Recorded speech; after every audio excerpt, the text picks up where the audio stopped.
Assalamualaikum warahmatullahi wabarakatuh. Saya dari kelompok 1. Perkenalkan, nama saya Bagus Tegar Wicaksono. Bersama teman saya Eka Fauzia, Lutia Lestari, Silvi Dwi Yunita, Suci Ferdiariawan, Tri Oktaviani, dan Yusuf Ahmad Aryo ingin mempresentasikan makalah yang berjudul Memahami Wawasan Nusantara.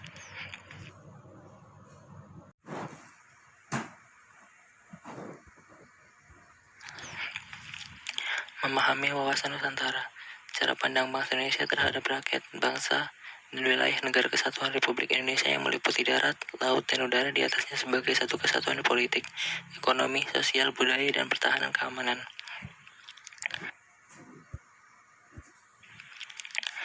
Latar belakang wawasan Nusantara. Geografi adalah wilayah yang tersedia dan terbentuk secara ilmiah. Demikian adanya oleh alam nyata. Kondisi objektif geografi Nusantara yang merupakan untayan ribuan pulau-pulau yang tersebar dan terbentang di khatulistiwa serta terletak pada posisi silang yang strategis, memiliki karakteristik atau watak yang berbeda dengan negara lainnya.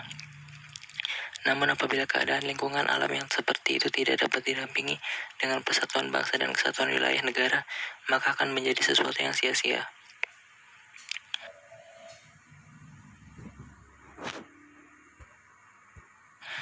Teori geopolitik Friedrich Russell berpendapat bahwa negara itu seperti organisme yang hidup. Pertumbuhan negara mirip dengan pertumbuhan organisme yang memerlukan ruang atau Lebensraum yang cukup agar dapat tumbuh dengan subur. Makin luas ruang hidup, maka negara akan semakin bertahan, kuat, dan maju. Teori ini dikenal sebagai teori organisme, teori biologis. Teori geopolitik Rudolf Gehlen. Negara adalah satuan dan sistem politik yang menyeluruh yang meliputi bidang geopolitik, ekonomi politik, demopolitik, sosial politik, dan kratopolitik. Negara sebagai organisme yang hidup dan intelektual harus mampu mempertahankan dan mengembangkan dirinya dan melakukan ekspansi.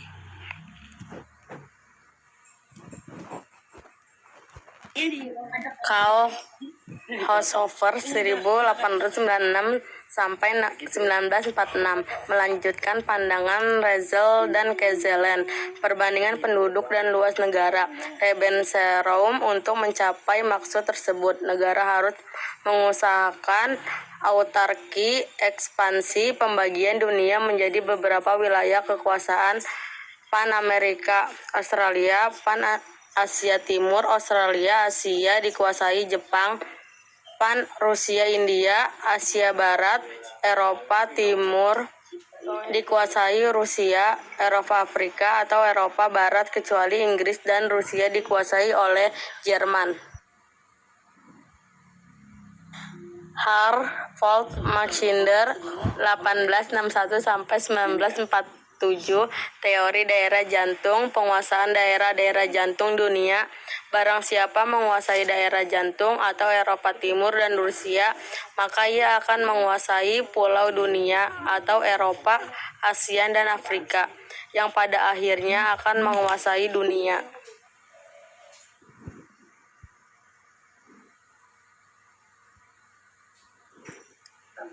Alfred Thayer Mahan 1840 sampai 1914. Perlunya memanfaatkan serta mempertahankan sumber daya laut termasuk akses laut, kekuatan maritim. Barang siapa menguasai lautan akan menguasai kekayaan dunia.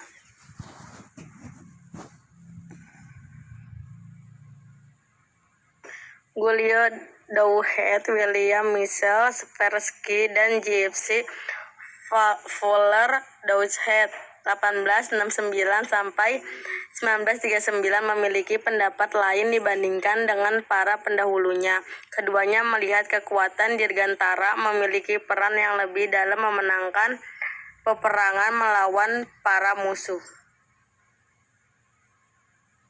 Michel 1878 sampai 1939.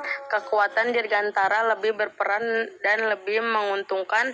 Nicholas G. Spitzman. Pivot area meliputi daerah jantung, offshore Continental Lands mencakup wilayah pantai benua Eropa, Asia. Oceanic Belt mencakup wilayah pulau di luar Eropa, Asia, Afrika Selatan. New World mencakup wilayah Amerika.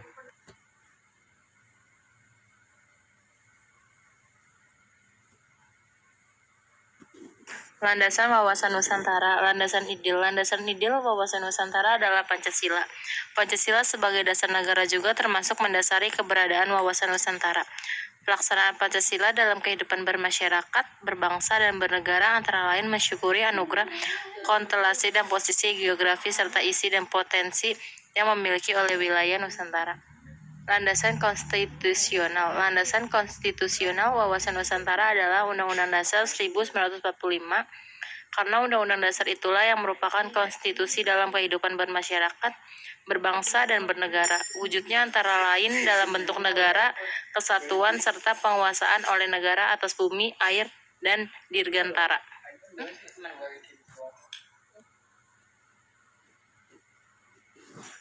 Unsur-unsur dasar wawasan Nusantara.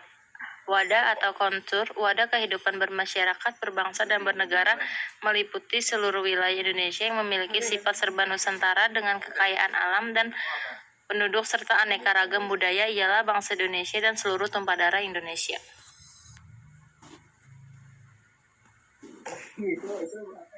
Isi atau konten. Isi adalah aspirasi bangsa yang berkembang di masyarakat dan cita-cita serta tujuan nasional yang terdapat dalam pembukaan Undang-Undang 1945. Ini sendirinya menyangkut dua hal yang esensial, yakni realisasi aspirasi bangsa sebagai kesepakatan bersama dan perwujudannya, pencapaian cita-cita tujuan nasional, persatuan dan kesatuan dalam kebinekaan yang meliputi semua aspek kehidupan nasional. Tata laku atau konduk. Tata laku merupakan hasil interaksi antara wadah dan isi yang terdiri dari tata laku batinia dan lahiria. Tata laku batinia mencerminkan jiwa, semangat, mentalitas yang baik dari bangsa Indonesia, sedangkan tata laku lahiria tercermin dalam tindakan, perbuatan, dan perilaku dari bahasa Indonesia. Arah pandang wawasan Nusantara, ada arah pandang ke dalam dan ada arah pandang keluar. Kedudukan, fungsi, dan tujuan wawasan Nusantara. Kedudukan wawasan Nusantara. Wawasan Nusantara adalah sebagai wawasan nasional, bangsa Indonesia merupakan ajaran yang diyakini kebenarannya oleh seluruh rakyat dengan tujuan agar tidak terjadi persayatan dan penyimpangan dalam rangka mencapai dan mewujudkan cita-cita dan tujuan nasional. Dengan demikian, wawasan Nusantara dijadikan landasan visional dalam menyelenggarakan kehidupan nasional. Fungsi wawasan Nusantara. Wawasan Nusantara berfungsi sebagai pedoman, motivasi, dorongan, serta rambu-rambu dalam menentukan segala kebijakan, keputusan, tindakan, dan perbuatan, baik bagi penyelenggaraan negara di tingkat pusat dan daerah, maupun bagi seluruh rakyat atau masyarakat Indonesia dalam kehidupan bermasyarakat, bangsa, dan bernegara. Fungsi wawasan Nusantara dalam negara ada 4, yaitu wawasan Nusantara sebagai konsepsi ketahanan nasional, yaitu wawasan Nusantara dijadikan konsep dalam pembangunan nasional, pertahanan, keamanan, dan kewilayahan. Wawasan Nusantara sebagai wawasan pembangunan mempunyai cakupan kesatuan politik, kesatuan ekonomi, kesatuan sosial dan ekonomi, kesatuan sosial dan politik, dan kesatuan pertahanan dan keamanan. Kedua, wawasan Nusantara sebagai wawasan pertahanan dan keamanan negara merupakan pandangan geopolitik Indonesia dalam lingkup tanah air Indonesia sebagai satu kesatuan yang meliputi seluruh wilayah dan segenap kekuatan negara. Ketiga, wawasan Nusantara sebagai wawasan wilayah sehingga berfungsi dalam pembatasan negara agar tidak terjadi sengketa dengan negara tetangga. Tujuan Wawasan Nusantara. Wawasan Nusantara bertujuan mewujudkan nasionalisme yang tinggi di segala bidang atau aspek kehidupan dari rakyat Indonesia yang lebih mengutamakan kepentingan nasional daripada kepentingan orang per orang, kelompok, golongan, suku bangsa, atau daerah. Tujuan Wawasan Nusantara bisa dibedakan menjadi dua, yaitu tujuan nasional dapat dilihat dalam pembukaan Undang-Undang 1945.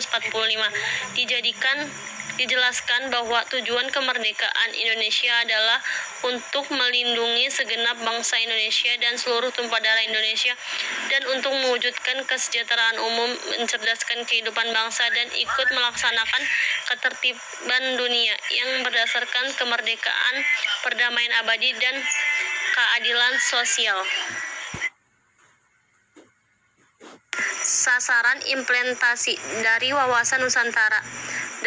Dalam pelaksanaan kehidupan nasional Indonesia, implementasi Wawasan Nusantara tersebut mencakup bidang politik, ekonomi, sosial budaya, dan pertahanan keamanan.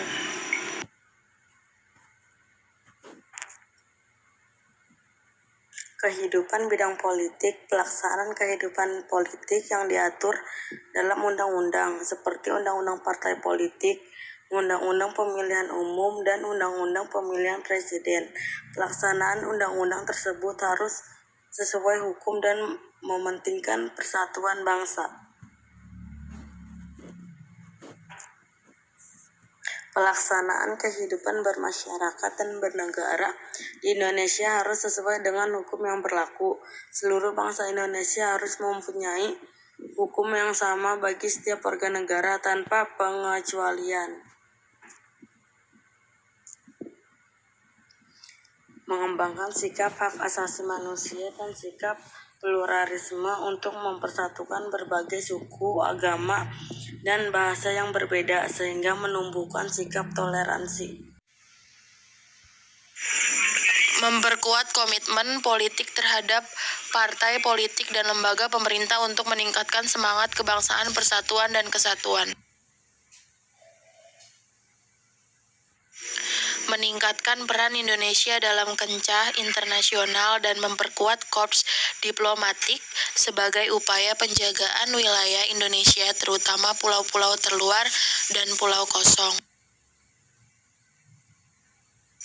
Kehidupan bidang ekonomi. Wilayah Nusantara mempunyai potensi ekonomi yang tinggi serta posisi khatulistiwa. Wilayah laut yang luas, hutan tropis yang besar, hasil tambang atau minyak yang besar, serta memiliki penduduk dalam jumlah yang cukup besar.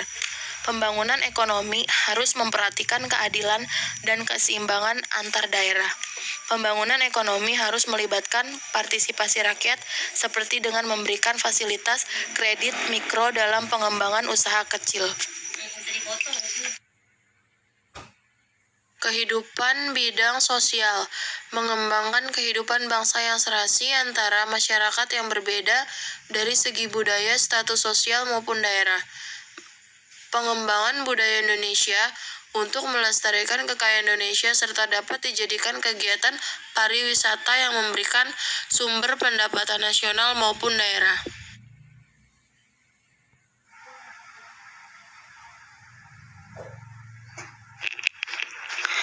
Kehidupan pertahanan dan keamanan. Kegiatan pembangunan pertahanan dan keamanan harus memberikan kesempatan kepada setiap warga negara untuk berperan aktif membangun rasa persatuan sehingga ancaman suatu daerah atau pulau juga menjadi ancaman bagi daerah lain. Rasa persatuan ini dapat diciptakan dengan membangun solidaritas dan hubungan erat antara warga negara yang berbeda daerah dengan kekuatan keamanan.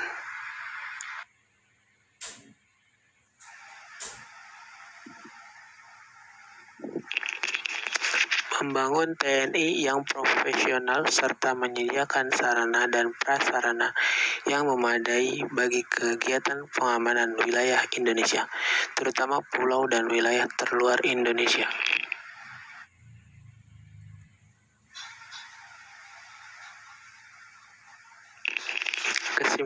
Kesimpulannya adalah Dari pembahasan di atas kita dapat menyimpulkan secara umum wawasan Nusantara adalah keutuhan Nusantara atau nasional.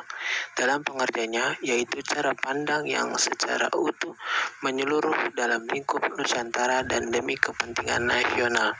Bangsa Indonesia memiliki berbagai budaya yang tersebar di seluruh wilayah. Berbagai perbedaan kebudayaan adalah keanekaragaman budaya yang menjadi identitas dari bangsa Indonesia. Namun tidak dipungkiri bahwa keanekaragaman budaya bisa saja menimbulkan berbagai konflik yang terjadi dalam masyarakat. Karena itu diperlukan wawasan Nusantara sebagai nilai dasar keutuhan nasional serta sebagai pemersatu keragaman budaya bangsa.